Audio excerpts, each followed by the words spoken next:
मसाल रैली किस मुद्दों को लेकर आप लोग निकालेंगे? ये मसाल रैली पार्षद दल के नेता शेख नजुद्दीन जी, शहर कांग्रेस कमेटी के लोगों ने लगातार पहले क्रमिक भूख हड़ताल किया। जिस तरीके से हिटलरशाही और तानाशाही रवैया अपनाते हुए शहर के मंत्री के आंख के नीचे उसके इशारे पर ये नए नवेले महापौर ने पूरी बिलासपुर की जनता के ऊपर टैक्स का जो बोझ लादा 300 गुना, उसको तत्काल कांग्रेस के हमारे पार्षद दल ने, कांग्रेस कमेटी ने उस बात को पकड़ा और तत्काल उसका खिलाफत शुरू किया। आज उसकी परिणति ये है कि अब अपने उस फरमान को वापस ले रहे हैं और मैं बहुत बहुत बधाई देता हूं कांग्रेस पार्षद दल को कि जिसने जनता की इस मुद्दा को तत्काल उठाया और आज सरकार और नगर निगम प्रशासन बैक फुट पर है। इसके लिए सभी कांग्रेसजनों को बहुत बधाई। क्या रहेगी अब आपकी? आगे की लड़ाई लगातार, चाहे किसानों की लड़ाई हो, मजदूरों की, आज चाहे नगर निगम के व्यापारियों की, सारी लड़ाई कांग्रेस पार्टी लड़ रही है सड़क से सदन तक। शुक्ला जी ये बताइए, आधी तूफान आ गया इस मसाल रैली में, कहीं इसमें बीजेपी की साजिश तो नहीं है? बिल्कुल नहीं, इसमें कांग्रेस और उत्साहित होकर काम कर रहा है लगातार। नक्सली हमला हुआ है, नक्सली हमला लगातार पिछले दिनों से हो रहे हैं और भारतीय जनता पार्टी के जो प्रशासन है वो आज सामने आ चुका है कि उनका लाइन ऑर्डर क्या करेंगे अब आप नक्सलियों? अब नक्सलियों के ऊपर जो हमारे प्रदेश के वरिष्ठ नेता जो मार्गदर्शन देंगे, निश्चित रूप से अब उसके खिलाफ भी माहौल बनाया जाएगा कि रमन सरकार सारे मुद्दों पर विफल हो चुकी है, नक्सलाइट के मामले में पूरी तरीके से फेल हो चुकी है, ये हमारे नेताओं की भी शहादत हो चुकी है। अब उस मुद्दे पर निश्चित रूप से कांग्रेस के लोग अंतिम लड़ाई लड़ेंगे।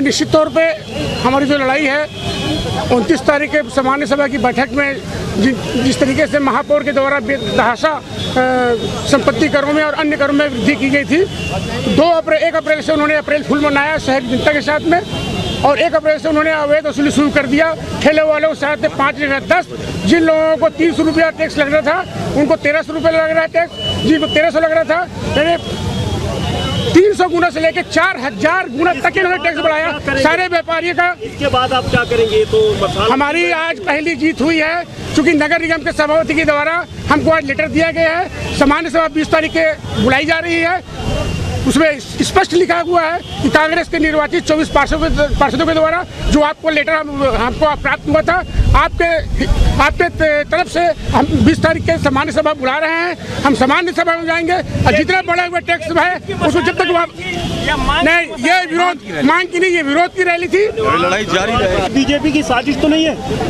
कोई साजिश नहीं है, ऊपर वाला भी उनसे रूठ गया है। भारतीय जनता पार्टी की सरकार जिस निकम्मेपन से और जिस निष्ठुरता के साथ शासन कर रही है, जनता के ऊपर लगातार टैक्स लाद रही है, किसानों को बोनस नहीं दे रही है, निराश्रितों को पेंशन नहीं दे रही है, आखिर अराजकता की स्थिति छत्तीसगढ़ में आ गई है।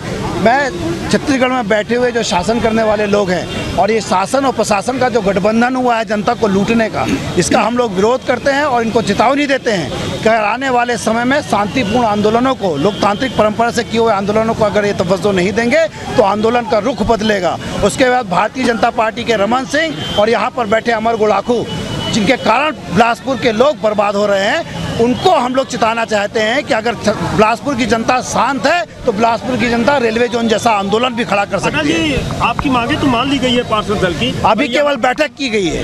प्रश्न है, मांग ली गई है, बावजूद इसके आपने रैली निकाली। हमारी हमले में आपके जवान मारे जा रहे हैं, इन दोनों को मिलाकर प्रदेश स्तर पर आप लोग क्या करने वाले? हमारा आक्रोश उसको भी लेकर है कि जब भी कभी नक्सली हमले में वो मारे जाते हैं, नसबंदी में महिलाएं मारी जाती हैं, गर्भाशय निकल, माननीय रमन सिंह जी कहते हैं कि चूक हो गई, माननीय रमन सिंह जी कहते हैं कि अमर अग्रवाल डॉक्टर नहीं है। आखिर जिम्मेदार कौन है? इन लोग में अगर नैतिकता नाम की चीज नहीं रह गई है तो इनको शर्म से डूब मरना चाहिए। इनके प्रधानमंत्री से लेकर मुख्यमंत्री से लेकर स्थानीय मंत्री तक केवल शर्मों में डूब चुके हैं। इनको जनता से कोई लेना देना नहीं है, ये यहाँ केवल व्यापार करने आए और छत्तीसगढ़ का शोषण करने आए। हमारा आज मसाल जुलूस, आज पहले से ही प्री प्लान था कि आज हम मसाल जुलूस निकालेंगे। इसके बाद हमारे सब लोग बैठकर ये निर्णय करेंगे।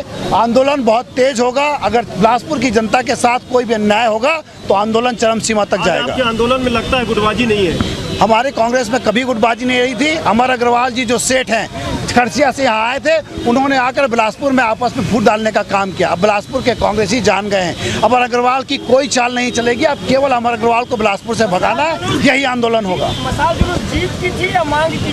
मसाल जुलूस मांग की थी, आक्रोश की थी। मसाल हमेशा आक्रोश और क्रांति का प्रतीक होता है और ये क्रांति जीत नहीं हुई, अभी तो केवल मीटिंग की बात की गई है। अगर संपत्ति कर वापस नहीं लिया गया तो स्थानीय शासन मंत्री अमर अग्रवाल और किशोर राय को इसका भुगतान भुगतना होगा। बिल्कुल नहीं खत्म होगा। जिस दिन प्रॉपर्टी टैक्स को 300 गुना से लेकर 3000 गुना तक बढ़ाया गया, उस दिन कांग्रेस पार्टी की मांग थी कि ये जो संपत्ति कर बढ़ाया गया है इसको वापस लेना पड़ेगा। और जैसा कि अभी हम लोग देख रहे हैं समाचार पत्रों में, स्थानीय मंत्री हमारा अग्रवाल जी, महापौर जी, सभापति अशोक विधानी जी, इन लोगों ने सब मिलकर जो बिलासपुर की जनता को बरगलाने की कोशिश की, वो अब बिलासपुर की जनता भी उनके चक्कर में नहीं आने वाली है। अगली लड़ाई किस प्रकार की होगी आपकी? हमारी मांग जो है संपत्ति कर को वापस लेने का है, ना कि संशोधन का। अगर ये समान सभा की बैठक रखें, ये भी कांग्रेस पार्टी के आंदोलन का परिणाम है। ये तो एक समय था कि ये बोलते थे कि बिल्कुल कोई किसी प्रकार की बैठक नहीं होगी, संपत्ति कर लागू हो चुका। और उसको उदाहरण बता रहा हूँ आपको, ये ठेले वाले से जाके पूछिए, ये सब्जी वाले से जाके पूछिए, ये खोमचे वाले से जाके पूछिए, इनको सबको डबल ट्रिपल टैक्स देना पड़ रहा है। और जहाँ तक रहा संपत्ति कर का, तो मैं फिर एक बार कांग्रेस पार्टी की तरफ से एक अध्यक्ष होने के नाते मैं ऐलान करता हूँ कि यह लड़ाई जब तक चलती रहेगी, जब तक एक प्रॉपर्टी टैक्स वापस नहीं हो जाएगा।